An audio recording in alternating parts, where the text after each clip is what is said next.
지난주에도 나는 여러 편의 소설을 유튜브 오디오북으로 들었는데 그 중에서 부부 생활에 관한 소설 2편을 소개합니다. 첫 번째 소설은 박성선 작가의 부부입니다. 주인공이자 남편인 연망구는 재물이며 여자 그리고 식탐 등 욕구가 남달랐는데 그가 총각 시절 이웃에 사는 박 부잣집 딸 보경을 짝사랑하다가 그녀를 강간했습니다. 그러나 보경은 망구를 만나주지 않았다. 보경과의 접근의 틈도 주어지지 않았다. 결국 보경은 시집을 갔다. 망구는 많이 울면서 여자를 저주했다. 여자보다 더 앙큼하고 믿을 수 없는 건 없다. 그리고 여자를 절대로 믿지 않기로 결심했으며 그 결심을 일생 동안 지키고 말았다. 강간죄를 지은 자가 피해자인 보경에게 사죄를 하기는커녕 그의 욕심대로 되지 않았다 하여 모든 여자들을 저주하다니요. 참으로 어처구니가 없지만 죄를 인정하고 사과하라고 하면 오히려 화를 내는 미친놈들, 악마들이 우리 주위에는 많이 있으니 조심해야 합니다. 그 후 연망구는 결혼을 했지만 그는 돈을 밝히는 유부녀 양영희를 만나 두 집 살림을 했고 그런 후에도 기회만 생기면 젊은 여자와 바람을 피웠습니다.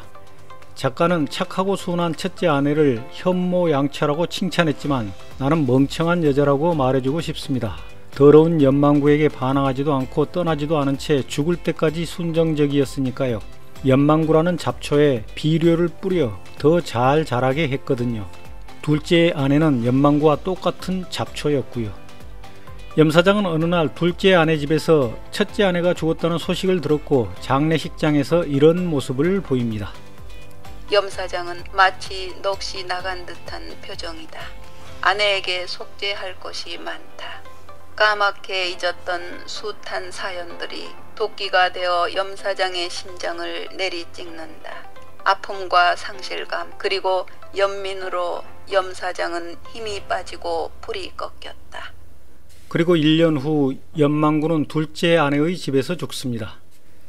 언제나 다소곳이 순종만 하는 연망구와의 생활은 흡사 절대군주의 후궁이라면 딱 맞을 자세로 살아온 세월이었다. 돌아간 아내의 연민으로 사람이 바뀐 염사장을 보는 것이 신물이 난다. 염사장은 누가 뭐래도 뻔뻔스럽고 당당해야 하지 않을까. 그들은 실로 오래간만에 동침을 했다. 연망구의 정력은 여전했다. 양영희는 마음을 놓는다. 쟤까짓게 그렇지. 개꼬리 흙에 3년을 묻어 놓아도 족제비꼬리가 될 리 없지. 은근히 안심을 한 양여사는 염사장의 발을 베고 잠이 든다. 한밤중에 양여사는 염사장이 울부짖는 바람에 깜짝 놀라 잠을 깼다. 무슨 소린지 처음엔 못 알아들었으나 죽은 아내의 꿈이라도 꾸는지 사뭇 팔을 허우적대며 비통하게 여보를 외친다. 그런 염사장이 너무 얄미워 양여사는 그저 쳐다만 본다. 사장님, 어떤 섬찟한 느낌이 와 양영희 여사는 그를 흔든다. 대답이 없다. 아연해하던 양영희 여사는 비명을 질렀다. 연망구는 갔다. 두 번째 소설은 영국 작가 서머싯 몸의 빨강머리입니다. 젊은 남녀가 사랑에 빠지는데 그 장면을 함께 들어보겠습니다. 그런데 이 두 젊은이가 여자는 16이고 남자는 20이었지만 첫눈에 그만 서로 사랑에 빠져버렸습니다. 그려 그것이야말로 진정한 사랑입니다. 동정이나 공통된 이해관계나 이지적인 유사성에서 오는 그런 사랑이 아니라 순수하고 소박한 사랑이란 말입니다.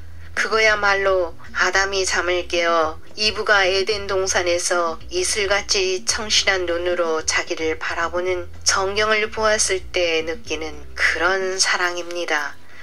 들어보신 일이 없을 줄 압니다만 현명하고 냉소적인 프랑스 공작이 이런 말을 했습니다. 두 사람의 연인 사이에는 언제나 사랑을 주는 사람과 사랑을 받는 사람이 있는 법이다 라고요. 대개의 인간들이 체념할 수밖에 없는 쓰디쓴 진실이지요. 하지만 둘 다 사랑을 주고 둘 다 사랑을 받는 그런 연인들도 간혹 있습니다. 두 연인은 함께 살다가 어느 날 빨강머리 남자가 담배와 과일을 교환하러 고래잡이 어선에 올라갔다가 그만 납치당하고 맙니다. 여자는 몇 년 동안 남자를 기다렸지만 소식도 없고 그 여자를 사랑한 또 다른 남자 닐스가 그녀에게 청혼하지만 계속 거절하다가 결국 마지못해 결혼합니다. 그런데 오랜 세월이 흐른 뒤 닐스는 뭔가 잘못되었다는 것을 깨닫기 시작합니다. 여자가 자기에게 관심이 없는 것을 그는 알았다. 셀리는 여전히 빨강 머리를 사랑하고 내내 그가 돌아오기를 기다리고 있었던 것이다. 닐슨의 비통한 마음은 생각조차 못할 일이었다. 그는 고민에 사로잡혔고 실족한 표정으로 반항하는 여자의 그 꿰뚫을 수 없는 자아를 쳐부수고자 했다. 이제는 사랑도 고통으로 화했다. 친절로서 여자의 마음을 녹이려 해보았으나 여전히 굳은 채로 있었다. 무관심한 척해 보았으나 여자가 이것을 알아차리지 못했다. 간혹 화가 나서 욕을 해주면 여자는 말없이 울기만 했다.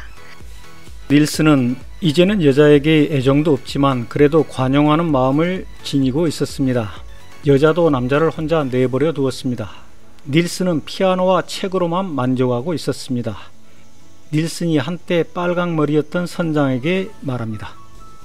사랑의 비극은 죽음이나 이별이 아닙니다. 두 사람 중 어느 한쪽에서 관심이 없어질 때까지 얼마나 오래 갈 것 같습니까? 정말이지 여자가 곁을 떠난다면 못 견딜 만큼 온 마음과 정신을 바쳐 사랑했던 그런 여자를 이제는 다시 만나지 않더라도 상관없다는 것을 자각한다는 것은 참으로 비통한 일입니다. 사랑의 비극은 무관심입니다. 이제 그도 늙었다.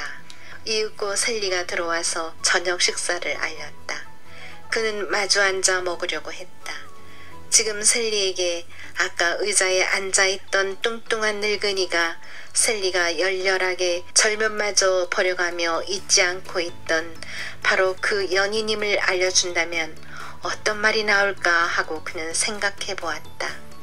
예전에 셀리가 자기를 그토록 불행하게 만들어서 미워졌던 때 같았으면 그는 기꺼이 이 말을 했을 것이다. 그때 같았으면 셀리가 자기의 마음을 괴롭혔듯이 그도 셀리의 마음을 괴롭혀주고 싶었던 것이다. 그 까닭인즉 그가 셀리를 미워한 것도 결국 그녀를 사랑해서였기 때문이다. 그러나 이제는 이러한 관심마저 없어졌다. 그저 마음이 내키지 않은 듯이 어깨를 움츠렸다. 아까 그 사람이 무슨 일로 오셨나요? 하고 잠시 후에 셀리가 물었다. 그는 당장 대답해주지 않았다. 셀리도 늙었다. 뚱뚱하고 늙은 토인 여자가 된 것이다. 그는 무엇 때문에 이런 여자를 그토록 미친 듯이 사랑했던가 하고 생각해 보았다. 그는 자기 영혼의 보물을 모조리 다 바쳤으나 셀리는 도무지 관심이 없었던 것이다. 낭비라고, 이 무슨 낭비란 말인가? 셀리의 얼굴을 쳐다보자 마음속에 느껴지는 것은 오직 경멸뿐이었다. 그의 참을성도 이윽고 지치고 말았던 것이다. 그는 셀리의 물음에 이렇게 대답했다. 그 사람은 스쿠너 선의 선장인데 아피아에서 왔어. 그래요? 고향 소식을 전해주었어. 큰형이 많이 아프다는데 가봐야겠어. 오래 가 계실 건가요? 닐슨은 어깨를 움찔했다. 여자의 일생에 나오는 남편 쥘리 양은 결혼한 후 냉정한 사람으로 돌변하고 아내 자네의 사랑도 식어갑니다. 마을의 신부가 잔에게 말합니다. 대개 남편과 푸르빌 백작 부인은 적절치 못한 관계를 맺고 계십니다. 잔은 울먹이면서 말합니다. 신부님, 그 사람은 그런 일이 처음이 아닙니다. 이제 저는 그에게 어떤 말도 할 수가 없어요. 신부는 화를 내며 말합니다. 그들을 용서하느니 차라리 헤어지는 게 낫습니다. 잔이 또 말합니다. 저는 혼자서 독립할 만한 돈도 없고 용기도 없습니다. 신부가 또 말합니다. 부인은 정말 비겁한 분이군요. 하느님이 그런 모습을 사랑하실 거라고 생각하십니까? 남편 진리양이 사고로 죽을 때까지 스스로의 의지로 헤어지지 못한 아내의 자아는 연망구의 첫째 아내처럼 비겁하고 어리석은 여자였다고 나는 생각합니다. 사랑의 비극은 무관심입니다. 우정의 비극도 무관심입니다. 서로 무관심한 부부, 서로 무관심한 친구 사이라면 닐슨처럼 쿨하게 헤어지는 것이 바람직하다고 생각합니다. 감사합니다.